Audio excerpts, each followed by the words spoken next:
Aku ingin selalu berada di hadirat-Mu. Aku ingin selalu berlindung dalam naungan-Mu. Di bawah kepak sayap-Mu, Kau bawaku terbang tinggi, melintasi langit biru bagaikan Raja Wali. Aku ingin selalu berada di hadirat-Mu. Aku ingin selalu berlindung dalam naungan-Mu. Di bawah kepak sayap-Mu, Kau bawaku terbang tinggi, melintasi langit biru bagaikan Raja Wali. Bagai Raja Wali melintasi gunung tinggi, bagai Raja Wali melintasi badai hidup. Di bawah kepak sayap-Mu, Kau bawaku terbang tinggi, melintasi langit biru bagaikan Raja Wali.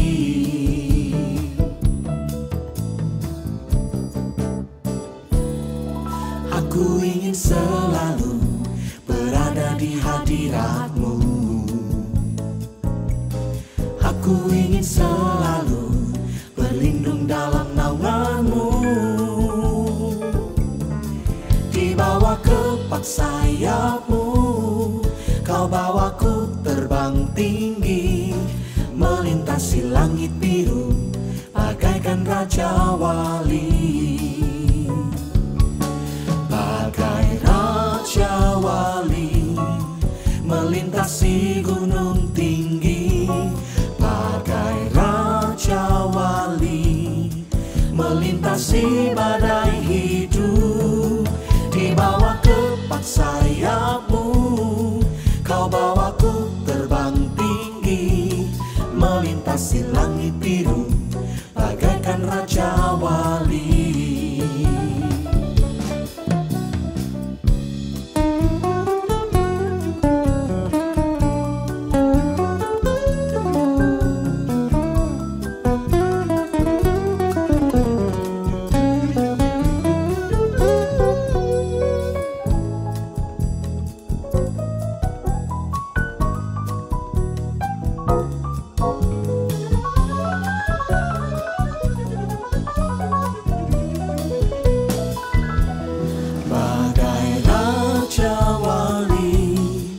Melintasi gunung tinggi, bagai Raja Wali melintasi badai hidup.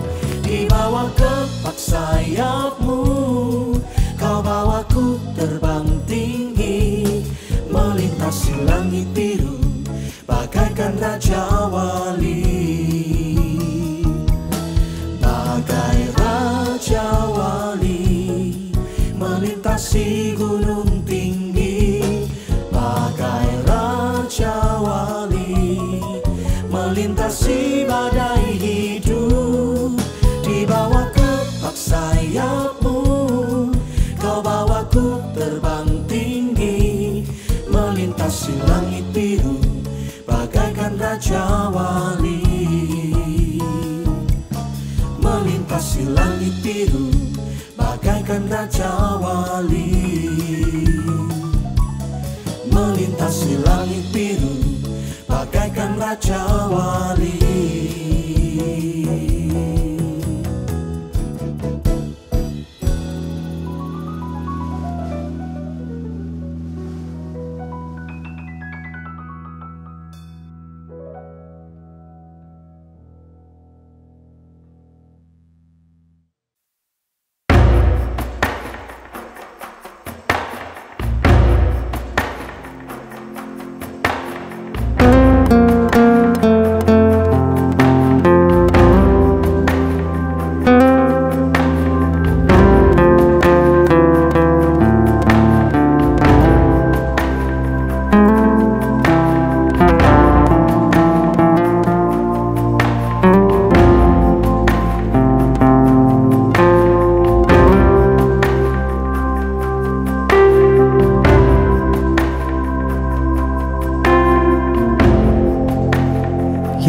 Yesuslah kuatku,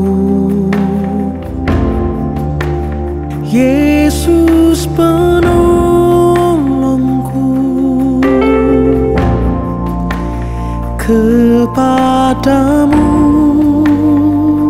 ku berseru.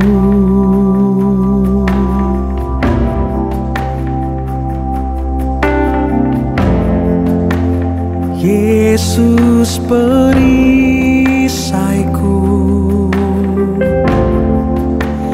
ku serahkan hidupku. Yesuslah segalanya bagiku.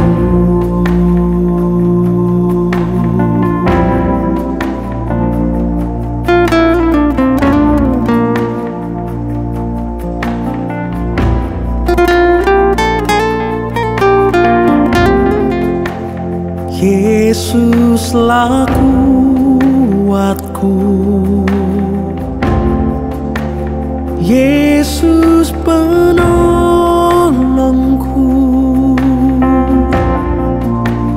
kepadamu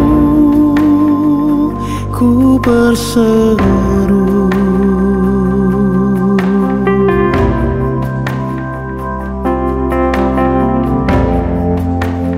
Yesus perisaiku,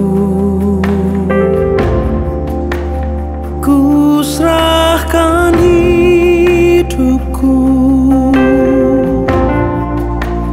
Yesuslah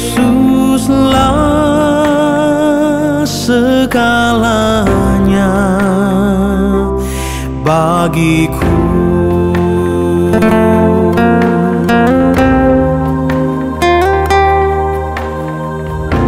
Sungguh di dalam hidup kami, Engkau menjadi kekuatan dan sukacita. Bahkan Engkau Allah yang menolong dan menopang langkah kami. Kami serahkan segala kekhawatiran kami, segala ketakutan kami hanya kepadamu. Mari sama-sama katakan, Yesuslah kuatku, Yesus penolongku, kepadamu ku berseru.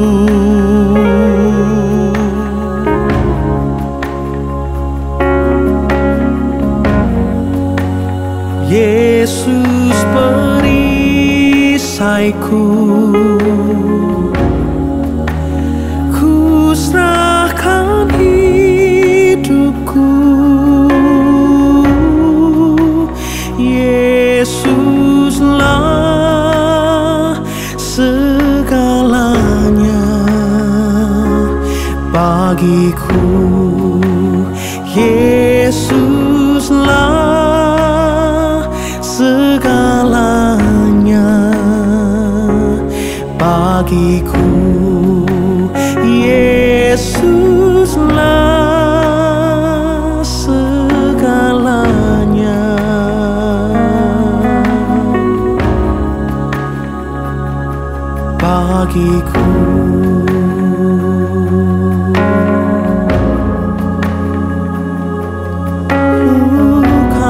segalanya di dalam hidupku. Kau kekuatanku, sukacitaku. Haleluya, oh, Kau penolongku, Kau pelindung di dalam hidupku.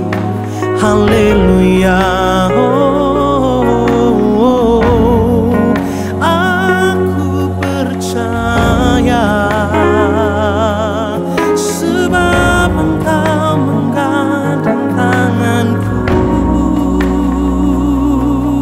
Haleluya, oh, Kau menopang hidupku di setiap saat ku percaya.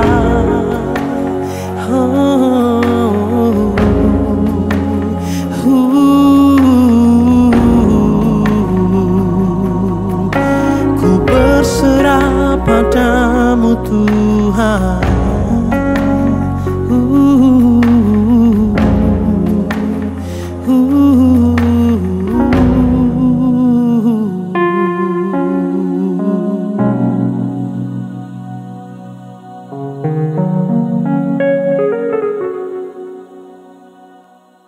Shalom saudaraku sekalian, salam sejahtera dalam kasih Tuhan kita Yesus Kristus.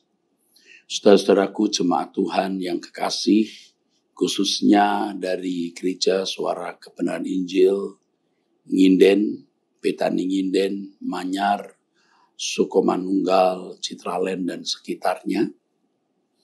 Kita akan mendengar kebenaran firman Tuhan dan saya sangat berharap, saya berdoa agar firman Tuhan ini benar-benar mengubah saudara. Mari kita berdoa. Bapa, taruh perkataan-Mu di mulut anak-Mu ini, agar hanya kebenaran-Mu yang kami dengar. Berbicaralah ya Bapa, berkata-katalah kepada kami. Taruh perkataan-Mu yang luar biasa Bapa. Dalam nama Tuhan Yesus Kristus, kami bersyukur, kami berdoa. Amin. Saudara, satu hal yang tidak diketahui oleh banyak orang Kristen, yaitu adanya pengudusan secara aktif. Biasanya orang Kristen hanya memahami pengudusan secara pasif. Mereka memahami bahwa kematian Yesus di kayu salib memikul dosa-dosa, membersihkan hati, mengampuni semua kesalahan, lalu selesai. Ini yang membuat banyak orang Kristen tidak menjalani hidup kekristenannya secara benar. Ini yang membuat banyak orang Kristen tidak menjalani hidup kekristenannya secara patut, secara benar. Dan ini melumpuhkan akhirnya maksud keselamatan yang disediakan oleh Allah tidak tercapai, tidak dialami, tidak dimiliki oleh orang percaya. Keselamatan adalah usaha Tuhan mengembalikan manusia ke rancangan Allah semula. Dan itulah kabar baik. Sebab tidak ada cara apapun yang dapat membawa manusia kembali kepada rancangan Allah semula. Kembali ke rancangan Allah semula berarti juga menjadi anak-anak Allah. Saudara tidak bisa menjadi anak-anak Allah dengan keadaan bukan anak-anak Allah. Kalau hanya status sebagai anak-anak Allah tetapi tidak berkeberadaan sebagai anak-anak Allah, Anda tidak bisa menjadi seorang yang diakui sebagai anak Allah. Keselamatan adalah proses di mana kehidupan kita mau diubahkan oleh Tuhan. Itulah sebabnya ada pelayanan, ada penggembalaan melalui gereja Tuhan yang Tuhan jadikan sebagai satu-satunya, ya mestinya, idealnya satu-satunya sarana yang Allah pakai untuk menggembalakan umat melalui hamba-hamba Tuhan supaya jemaat mengalami perubahan. Nah, saudaraku sekalian, tetapi kalau gereja hanya mengajarkan pengudusan pasif, jadi berbicara mengenai keselamatan, hanya bicara mengenai pengampunan dosa secara pasif, bahwa kematian Yesus di kayu salib telah menebus dosa-dosa, mengampuni semua dosa, menguduskan hati dan kehidupan, lalu selesai. Padahal ada pengudusan aktif. Artinya bagaimana keberadaan kita sebagai manusia yang memiliki kecenderungan tidak melakukan sesuai dengan apa yang Allah kehendaki, menjadi manusia yang dapat melakukan segala sesuatu sesuai dengan apa yang Allah kehendaki. Disinilah proses itu harus berlangsung. Disinilah proses itu harus terjadi, saudaraku. Dan inilah sebenarnya satu-satunya tujuan hidup sebagai umat pilihan. Kalau saya berbicara mengenai umat pilihan, itu bukan berarti secara otomatis, saudaraku, kita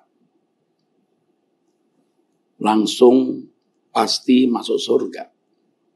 Kalau saya berbicara mengenai umat pilihan, bukan berarti saudara sudah ditentukan masuk surga dan tidak ada yang bisa membatalkan.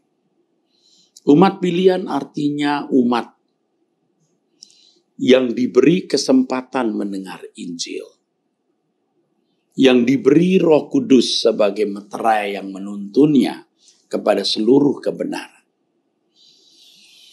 Bahkan Allah bekerja dalam segala hal untuk mendatangkan kebaikan agar orang percaya menjadi serupa dengan Yesus. Mengapa harus serupa dengan Yesus? Karena Yesus adalah model manusia sesuai rancangan Allah semula tersebut. Jadi sebagai umat pilihan, satu-satunya tujuan hidup kita adalah masuk proses bagaimana menjadi manusia sesuai rancangan Allah semula. Ini adalah kabar baik. Karena tidak ada cara lain, tidak ada saluran lain, manusia dapat dikembalikan ke rancangan Allah semula. Di dalam proses ini, orang percaya harus berpartisipasi. Jadi setiap kita harus berpartisipasi dalam berlangsungnya proses tersebut. Nah, kita melihat kenyataan banyak orang Kristen yang tidak mengerti hal ini. Pokoknya bagi mereka dosa sudah dipikul di kayu salib, sudah selesai. Bagi mereka dosa-dosa sudah diampuni, sudah selesai. Nanti kalau mati boleh meyakini masuk surga. Nah, inilah kesesatan itu. Sehingga banyak orang Kristen yang tidak mengalami proses, tidak berpartisipasi dalam proses itu. Sehingga menjalani hidup sama seperti orang-orang yang bukan umat pilihan.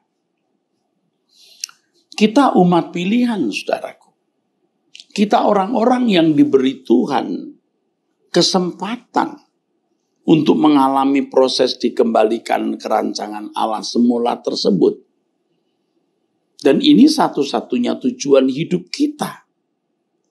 Nah, karena tidak tahu banyak manusia, maksud saya orang-orang Kristen yang hidupnya wajar seperti manusia lain yang bukan umat pilihan. Mengisi hari hidupnya hanya untuk studi, karir, menikah, berkeluarga, membesarkan anak, dan seterusnya. Bukan tidak boleh memiliki hidup ya dan mengisinya dengan studi, berkarir, menikah, membangun rumah tangga. Bukan tidak boleh. Itu bisa dijalani. Tetapi dalam segala hal yang kita lakukan pun kita melakukannya untuk kemuliaan Allah. Tetapi apa itu untuk kemuliaan Allah? Banyak orang tidak tahu. Mereka merasa memuliakan Allah hanya di gereja. Setelah itu ya sudah memuliakan Allah. Padahal baik kita makan atau minum atau melakukan sesuatu yang lain, kita harus melakukan semua itu untuk proses ini. Sebab banyak orang yang masuk proses ini menjadi manusia sesuai rancangan Allah semula yang dapat menyenangkan hati Allah. Dan orang-orang yang benar-benar mengalami proses dikembalikan ke rancangan Allah semula, itu hidupnya pasti mendatangkan keharuman bagi nama Tuhan. Ucapannya, sikapnya, perbuatannya pasti mendatangkan kemuliaan bagi Allah. Bukan sekedar nyanyi, bukan sekedar memberi persembahan di gereja, tidak cukup menjadi aktivis gereja, bahkan menjadi pendeta, tidak cukup. Tetapi dalam segala hal yang kita lakukan, kita dapat menyenangkan hati Allah. Dan jika demikian, pasti apa yang kita lakukan itu tidak melukai orang lain, tidak menyakiti sesama saudara. Pasti ya mendukung pekerjaan Allah. Di dalam Efesus pasal 1 ayat 4. Sebab di dalam Dia, di dalam Yesus, Allah telah memilih kita sebelum dunia dijadikan. Begitu berarti, begitu pentingnya kita. Ya, sebelum dunia dijadikan kita telah dipilih. Jadi sudah ada dekrit, ada keputusan Allah bahwa Allah akan menjadikan manusia sebagai anak-anaknya. Ini sebuah dekrit, sebuah keputusan yang luar biasa. Allah yang memiliki langit dan bumi dan jagat raya yang tidak terbatas ini bisa mengaku makhluk-makhluk tertentu, dalam hal ini manusia, sebagai anak-anaknya. Makanya dikatakan di dalam firman Tuhan, ya saudaraku, Allah tidak malu disebut sebagai Bapa. Dia tidak malu disebut sebagai Allah. Sebab di dalam Dia, dalam Yesus Kristus, Allah, maksudnya Bapa di sorga, telah memilih kita sebelum dunia dijadikan. Wow, ini luar biasa. Kalau kita bisa menghayati kalimat ini, maka kita tidak akan menilai, menghargai sesuatu secara tidak benar. Nah, selama ini banyak orang menilai sesuatu secara tidak tepat. Ya, menganggap bahwa harta itu bernilai, berharga, ya. Kehormatan, pangkat jabatan itu bernilai, berharga lebih dari Allah sendiri. Nah, ini yang rusak, saudara. Kalau kita bisa menghayati pemilihan Allah atas hidup kita, wah, tidak menikah pun tidak menjadi masalah. Tidak memiliki anak tidak menjadi masalah. Tidak masalah pria atau wanita. Bahkan mungkin sejak lahir sudah memiliki kelainan hormon. Itu pun juga tidak menjadi masalah. Asal tidak berbuat dosa. Sebab kita ini dipilih sebelum dunia dijadikan. Untuk menjadi anak-anak Allah. Dan di langit baru, bumi baru nanti kita akan memiliki dan menikmati kehidupan yang sempurna. Saudara, Allah memilih kita. Oh, ini tidak main-main. Ini yang disebut sebagai umat pilihan. Jadi kalau bicara mengenai umat pilihan, ini bukan berarti selalu pasti masuk surga, saudara. Jangan lupa. Tapi orang-orang yang diberi kesempatan mendengar Injil, menerima Roh Kudus sebagai meterai, dan Allah menyediakan segala peristiwa hidup untuk kesempurnaannya, untuk dikembalikan ke rancangan semula Allah, untuk berkeberadaan sebagai anak-anak Allah, bukan hanya berstatus sebagai anak Allah, tetapi berkeberadaan, memiliki moral, mental, karakter seperti Allah. Ini maksudnya, saudara. Sebab di dalam Dia Allah telah memilih kita sebelum dunia dijadikan. Wow. Mari kita hargai pemilihan ini. Mari kita sungguh-sungguh menghargai pemilihan ini. Supaya kita kudus dan tak bercacat di hadapannya. Kata supaya ini jelas menunjukkan bahwa hal menjadi umat pilihan tidak otomatis menjadikan kita kudus dan tak bercacat di hadapannya. Justru kita dipilih menjadi umat pilihan itu maksudnya agar kita supaya sama kita kudus dan tak bercacat di hadapannya. Ini panggilan, saudaraku. Panggilan yang harus kita penuhi. Kalau kita membaca 2 Korintus pasal 6, ayat 17 dan 18, firman Tuhan mengatakan, keluarlah kamu dari antara mereka dan pisahkanlah dirimu dari mereka, firman Tuhan. Ya. Dan janganlah menjamah apa yang najis, maka aku akan menerima kamu. Tuh, bukan unconditional, tapi conditional, bersyarat. Keluar kamu dari antara mereka dan pisahkanlah dirimu dari mereka. Kan tidak otomatis kita keluar dari orang-orang yang tidak takut Allah, artinya tidak otomatis kita keluar dari persahabatan, persekutuan dengan orang-orang yang tidak takut akan Allah. Kita yang harus bertindak. Kita yang harus mengambil keputusan. Lalu, pisahkanlah dirimu dari mereka. Apa kita bisa otomatis terpisah? Tidak. Kita yang harus memisahkan diri. Saudara, jangan sampai saudara kehilangan kesempatan.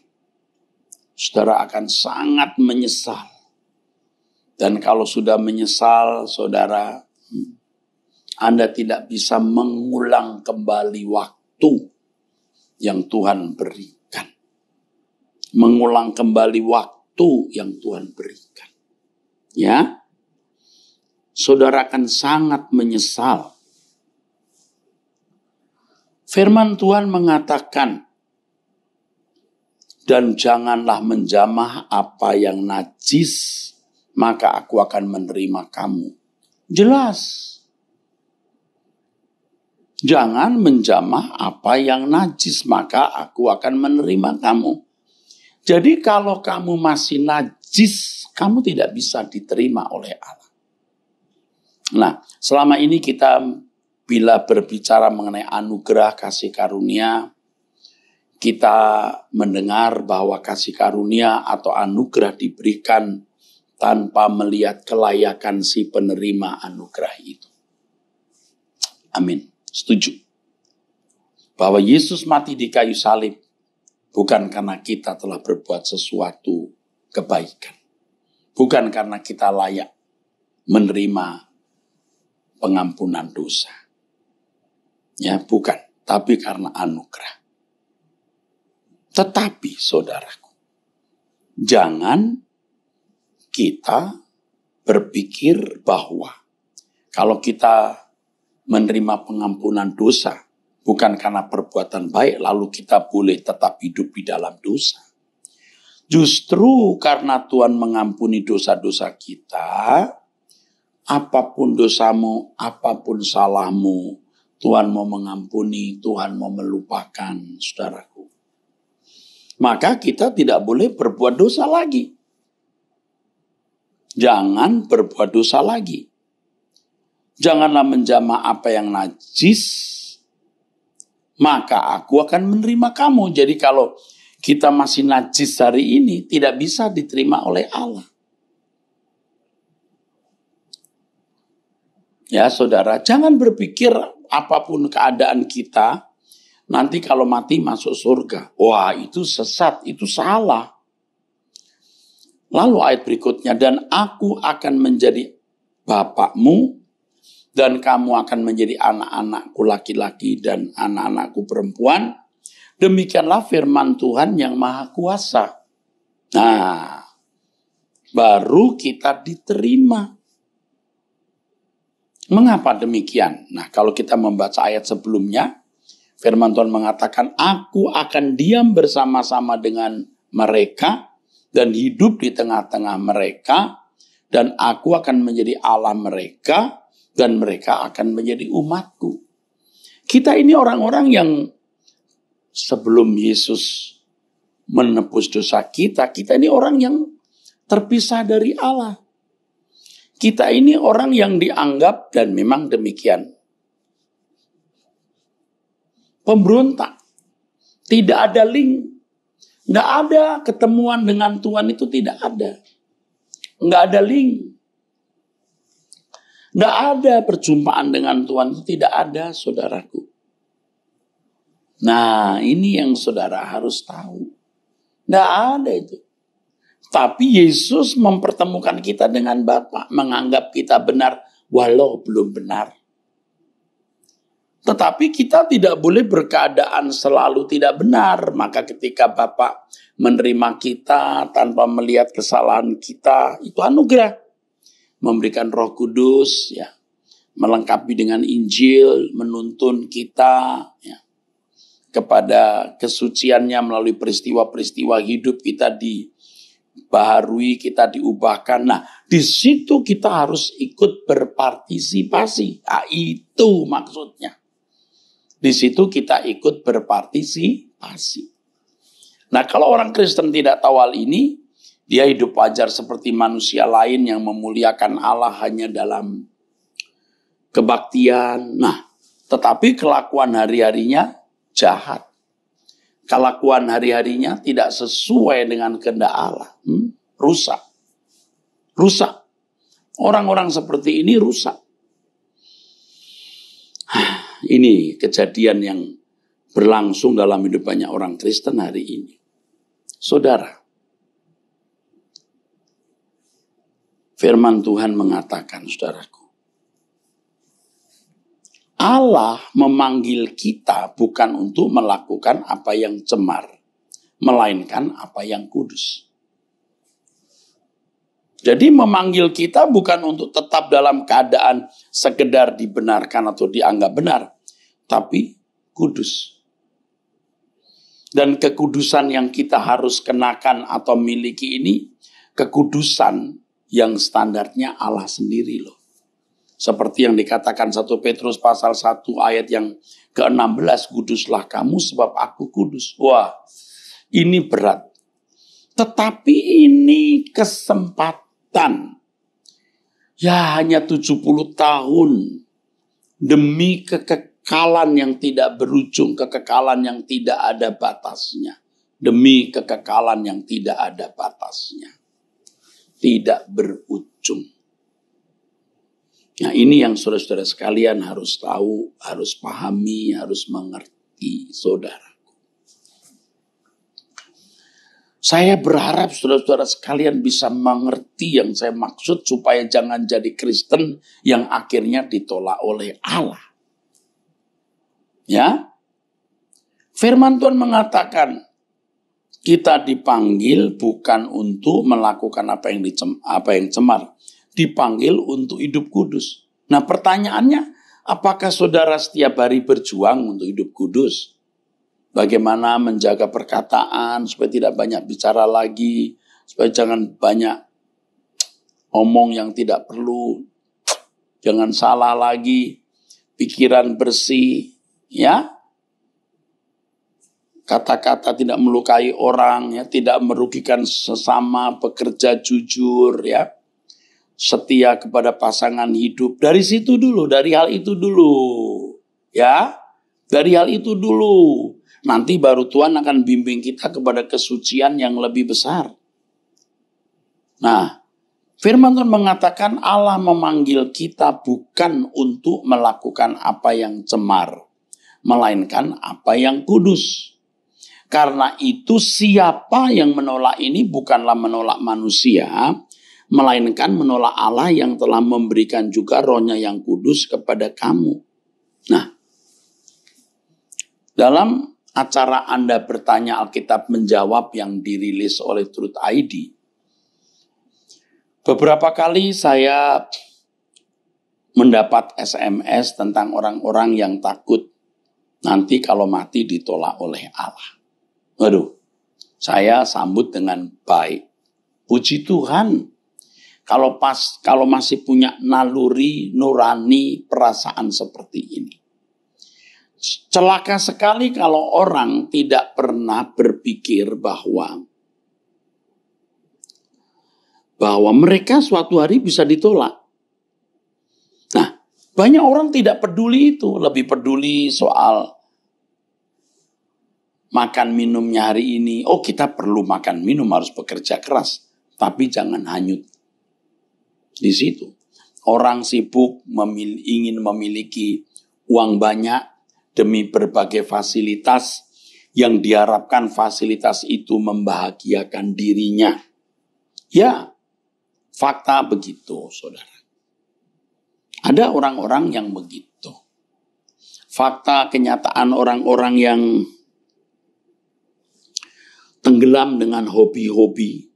Belum lagi ekstrimnya ini, hidup dalam perzinahan, percabulan, perjudian, minuman keras, korupsi, kebencian, permusuhan. Saudara, orang-orang Kristen seperti ini pasti masuk neraka. Tidak usah dipertimbangkan lagi, jelas karena tidak ada yang najis masuk ke dalam surga. Tidak ada. Saudara kalau berkata kepada saya, tapi Pak Pendeta kan bukan Tuhan yang menentukan. Oh jelas, Pak Pendeta kan bukan Tuhan. Pak Pendeta tidak bisa menentukan begitu. Pak Pendeta kan bukan Tuhan. Oh iya, saya bukan Tuhan. Memang, tapi Alkitab ini firman Tuhan loh, saya kan pemberita firman. Karena Alkitab berkata bahwa tidak ada yang najis ya, yang akan masuk ke dalam surga itu. Tidak ada yang najis. Wahyu pasal 21 ayat 8. Tetapi orang-orang penakut, ini orang-orang yang khawatir, saudara. Karena kekhawatirannya sehingga biasanya mereka tidak menghormati Allah. Lebih takut miskin, lalu korupsi, daripada takut Allah dan jujur. Orang-orang penakut, takut tidak nikah sehingga nikah sembarangan dengan orang beragama lain pun juga boleh. Nah ini orang-orang yang tidak mungkin masuk surga. Dia berkhianat kepada Tuhan. Kecuali dia kembali menjadi orang Kristen loh. Takut tidak kebagian wanita cantik. Wah, demi wanita cantik itu, biar di agama lain enggak apa-apalah pindah agama. Ini orang yang takut bahagia, tidak mendapatkan jodoh wanita tersebut atau pria tersebut, lalu pindah agama. Atau kalau demi kedudukan, kalau tidak pindah agama tidak naik pangkat nih. Kalau tidak pindah agama tidak menduduki jabatan penting, pindah agama saja. Ya, saudara punya jabatan tidak seumur hidup juga kan, hanya 5 tahun, 10 tahun paling lama. Bisa loh meninggalkan imannya. Meninggalkan Tuhan Yesus, padahal Yesus adalah satu-satunya jalan keselamatan. Nah, Anda kehilangan keselamatan, pasti Anda masuk neraka. Orang-orang yang tidak percaya. Nah, orang-orang yang tidak percaya artinya orang-orang yang tidak menunjukkan kehidupan makin seperti Yesus. Orang kalau percaya Tuhan Yesus itu kehidupannya akan semakin seperti Yesus loh. Ya, akan makin seperti Yesus. Ya. Tetapi orang-orang penakut, orang-orang tidak percaya, orang-orang keji. Keji itu kejam. Kejam terhadap orang lain. Ya, kejam terhadap pegawai, kejam terhadap pembantu, kejam terhadap asisten rumah tangga maksud saya. Kejam terhadap orang lemah, keji. Ya. Di jalan sedikit dirugikan, sudah mau berkelahi, ya, karena orang yang dihadapinya lemah diperas. Ini orang keji, sok jagoan. Ya. Orang-orang pembunuh. Pembunuh bukan berarti harus menghabisi nyawa orang. Membenci juga sudah membunuh. Orang-orang sundal, tukang-tukang sihir, penyembah-penyembah berhala dan semua pendusta. Mereka akan mendapat bagian mereka di dalam lautan api yang menyala-nyala oleh api dan belerang. Inilah kematian yang kedua. Ingat orang-orang sundal, banyak film-film jorok yang membuat pikiran menjadi rusak. Penyembah-penyembah berhala dan para pendusta. Hidup kita itu diwarnai oleh hal-hal ini. Tidak bisa disangkali. Kalau kita masih tetap hidup di dalam dosa, ya kita akan ditolak, saudara. Makanya Tuhan mau mengubah. Makanya ada pelayanan gereja. Supaya ada proses pembaruan lewat pemberitaan firman. Jadi kalau urusan kesehatan, tolong deh, you tanggung jawab. Jaga pola makan, pola hidup yang baik, ada olahraga yang patut. Itu mau soal ekonomi kerja keras, jangan saudara malas, yang hemat. Tuhan pasti berkati kok. Ya, bagaimana rumah tangga dipulihkan? Nggak usah. Tidak perlu pemulihan karena memang tidak pernah ribut. Mengalahlah soal-soal kecil dan soal-soal besar. Itu hal yang umum. Yang orang-orang di luar gereja, bukan umat pilihan pun bisa menyelesaikannya. Nah kalau kita, harus sudah lebih dari masalah-masalah itu. Kalau kita masalahnya sudah masalah-masalah kesucian yang standarnya Allah. Maka itulah gereja mengurusinya. Jangan di gereja masih sibuk soal kesembuhan, berkat jasmani. Yang itu sudah mestinya ada hukumnya. Dan kita harus tahu hukumnya dan tahu tanggung jawab yang harus kita penuhi. Kita harus mempersoalkan hal-hal yang memiliki nilai kekekalan. Yaitu perubahan karakter kita untuk menjadi seperti Yesus. Aduh saudara, banyak orang ya. Pagi bangun kerja sampai jauh malam atau sore hari pulang. Makan bersama keluarga di rumah atau di mall, di restoran. Besoknya begitu lagi, terus bergulir begitu lagi. Anak besar sekolah, setelah sekolah kuliah, setelah kuliah kerja atau berkarir, lalu menikah, lalu beli rumah. Lalu mati. Dia tidak melihat kekekalan yang dahsyat. Dan gereja tidak bicara dengan tegas, wah ini jahat. Makanya kita bersyukur kita di gereja suara kebenaran Injil ini. Supaya saudara mendengar kebenaran seperti ini Dan saudara dipersiapkan untuk masuk langit baru bumi baru. Seperti yang mulia Tuhan kita Yesus Kristus berkata, apa? Kumpulkan harta di surga, bukan di bumi. Matius 6 ayat 19 dan 20. Atau Kolose 3 ayat 1 sampai 4. Cari perkara yang di atas, pikirkan perkara yang di atas. Bersyukur kita ada di gereja Suara Kebenaran Injil, baik Betani Nginden, Manyar, Sukomanunggal, Citraland, dan wilayah sekitarnya. Bersyukur karena Anda mendengar kebenaran ini. Jadi kalau kita dulu sibuk dengan bicara soal successful Betani family, kita juga sekarang ini tetap menjadi successful Betani Nginden maksudnya, dan wilayah sekitarnya yang sukses. Tapi jangan sukses yang diukur dengan ukuran fana. Itu miskin, itu kampungan. Lalu apa artinya kita punya semua jabatan, kedudukan, uang, dan lain sebagainya? Mati tertolak dari Allah. Mengerikan. Mengerikan. Nah, sekarang kalau saudara sudah mengerti hal ini, saudara bisa berdoa kepada Tuhan. Saudara berkata, Tuhan, tuntunlah aku, bimbinglah aku apa yang harus kulakukan, supaya aku jangan menjadi manusia yang tertolak.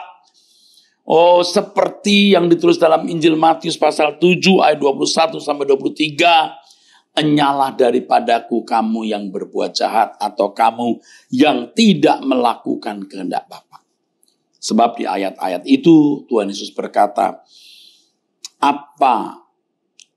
mengapa kamu manggil aku Tuhan, Tuhan, tapi kamu tidak melakukan kehendak Bapa? Untuk apa? Ya. Apa artinya kamu memanggil aku Tuhan, Tuhan, tetapi kamu tidak melakukan kehendak Bapa?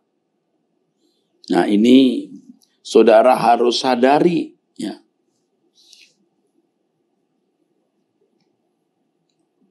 Ini kita harus sadari.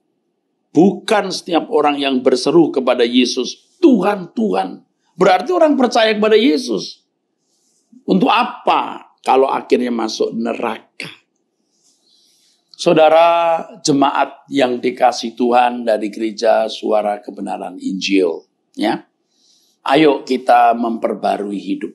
Kita itu artinya dimulai dari saya sebagai ketua sinode gereja Suara Kebenaran Injil. Saya itu bersedia terus mau berubah, bersedia mau terus bertobat. Dimulai dari saya. Lalu Bapak Gembala Sidang kita, Bapak Pendeta Aswin. Semua koordinator-koordinator, semua pengerja-pengerja. Supaya jemaat memiliki role model, contoh, teladan dari orang-orang yang benar-benar mengalami proses dikembalikan ke rancangan Allah semula. Dan kalau kita bisa memiliki model seperti itu, kita terpacu untuk berubah. Dan inilah keuntungan kita menjadi orang Kristen. Itulah Injil, di mana kita dikembalikan ke rancangan Allah semula. Dan bukan saja dapat mengaku anak-anak Allah, bukan saja berstatus anak-anak Allah, tetapi berkeberadaan sebagai anak-anak Allah. Baru namanya keren. Kalau tidak, kampungan.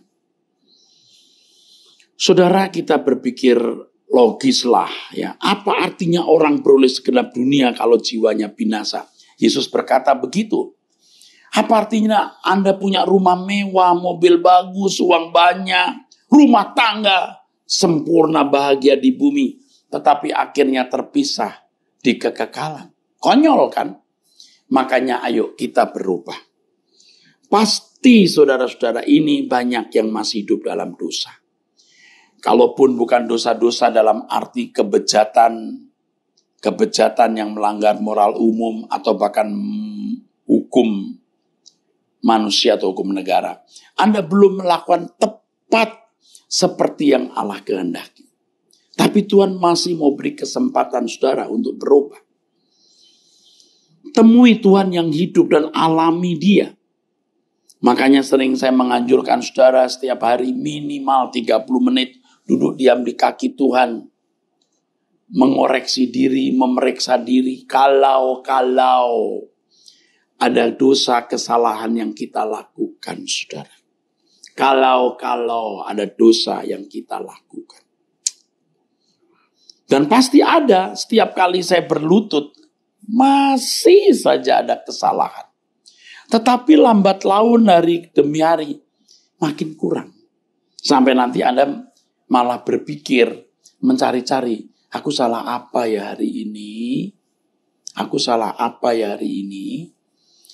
Setiap kali kita melakukan sesuatu yang kita merasa tidak damai sejahtera, tidak merasakan damai sejahtera, kita harus langsung membereskannya.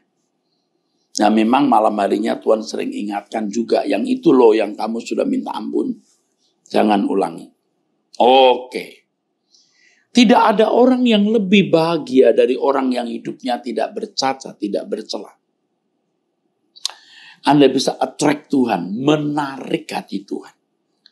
Sehingga Tuhan bisa berkata, ini anakku yang kukasih, kepadanya aku berkenan. Dia menyenangkan hatiku.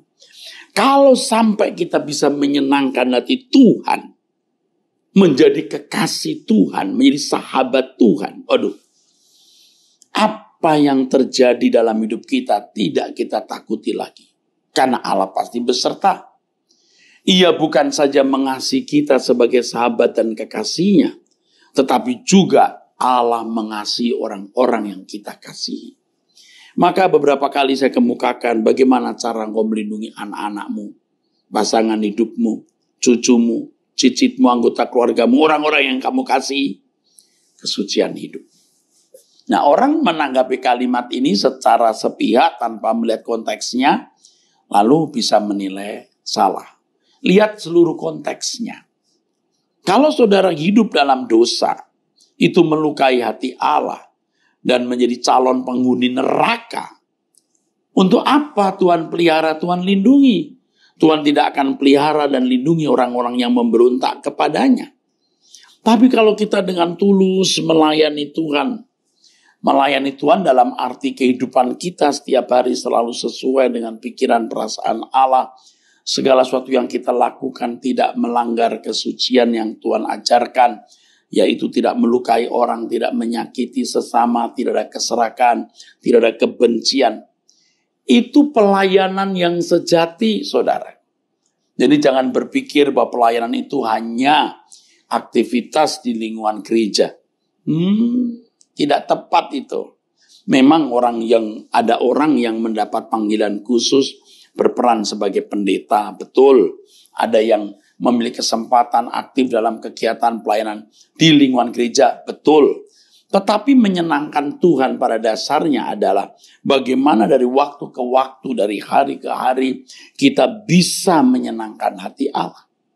Sampai saudara, perhatikan ini, sampai saudara tidak takut mengalami kematian. Justru kematian membuat kita bersuka cita karena kita bertemu dengan Tuhan Yesus yang untuknya kita telah mempertaruhkan segenap hidup kita tanpa batas. Yang untuknya kita telah mempertaruhkan hidup kita tanpa batas. Kalau orang tidak pernah mempertaruhkan hidupnya tanpa batas, ya maklum saudaraku, takut. Tapi kalau orang sudah mempersembahkan hidupnya sejak di bumi, hidup dalam kekudusan dan kesucian, lalu melayani Tuhan, artinya menolong orang lain juga bisa mengalami Tuhan seperti kita alami. Menolong orang lain bisa berubah seperti kita berubah. Itu baru pelayanan.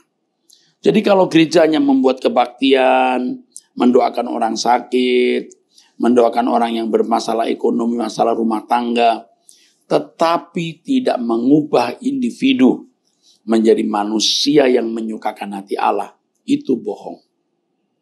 Itu pasti bohong. Dan pasti pelayanan itu menjadi manipulasi. Saudara, sekali lagi, betapa bahagianya kalau kita menjadi anak-anak Allah. Menjadi anak-anak Allah bukan sekedar status, tetapi keberadaan.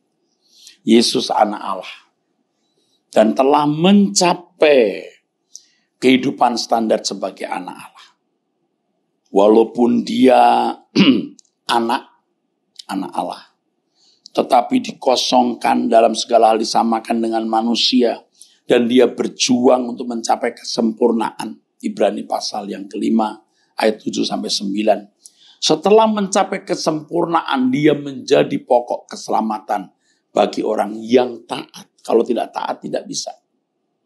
Nah, dia berkata, datanglah padaku, belajarlah. Datang kepada Yesus bukan hanya menjadi orang Kristen.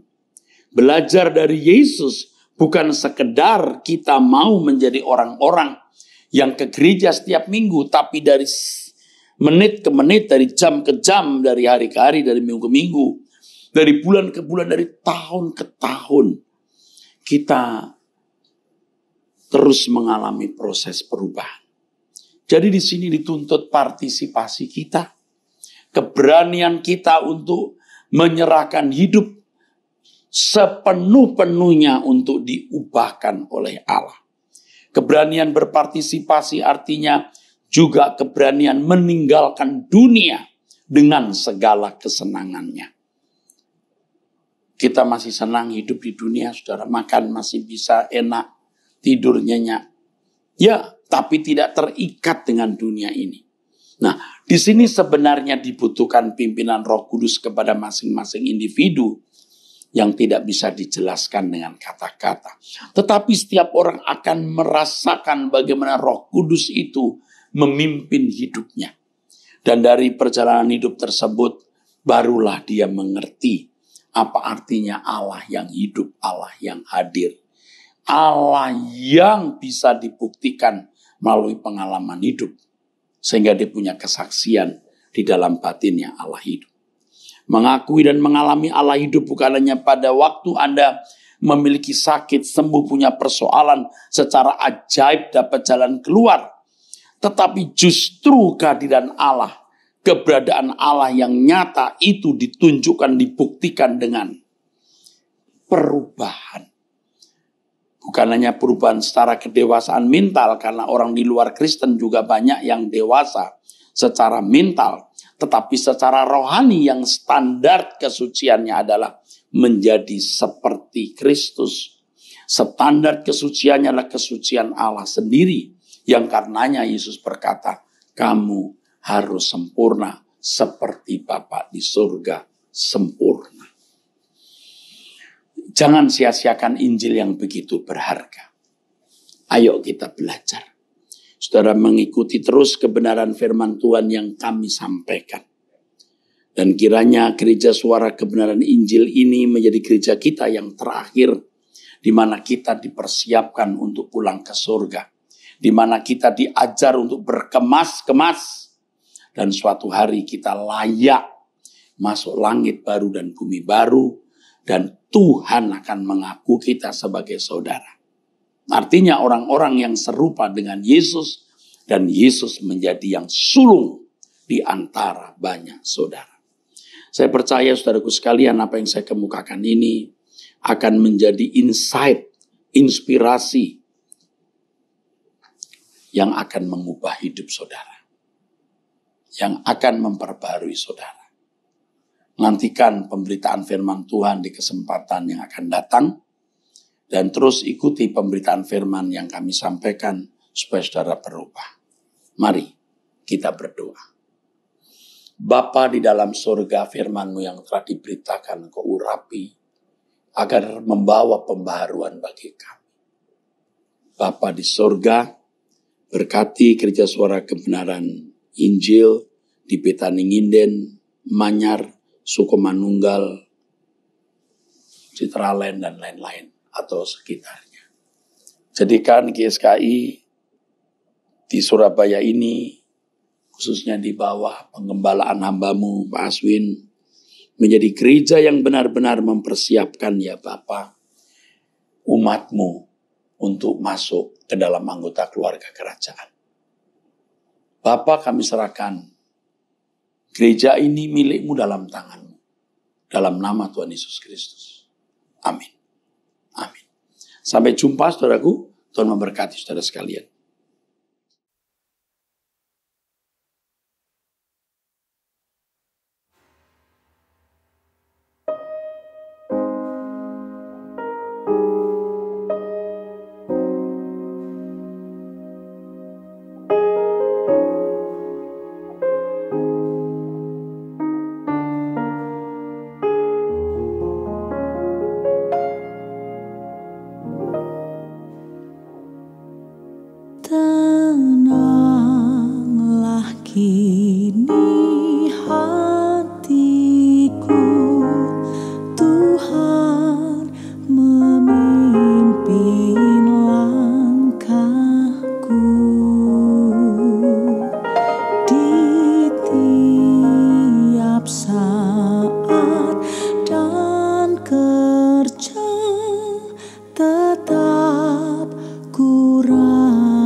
dipegang teguh. Hatiku berserah penuh, tanganku dipegang teguh.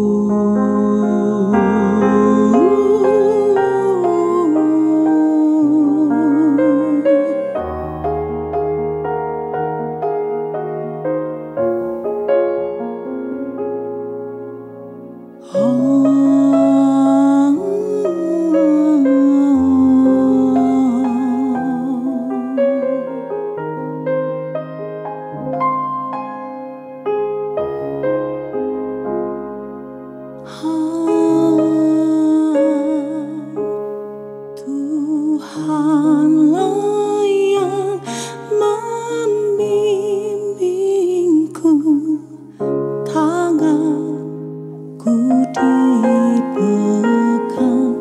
teguh. Hatiku berserah penuh, tanganku dipegang teguh. Tuhanlah yang membimbingku, tanganku dipegang teguh.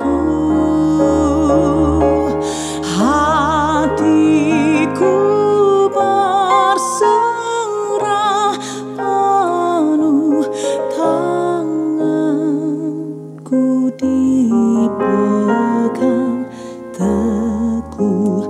Tanganku dipegang teguh.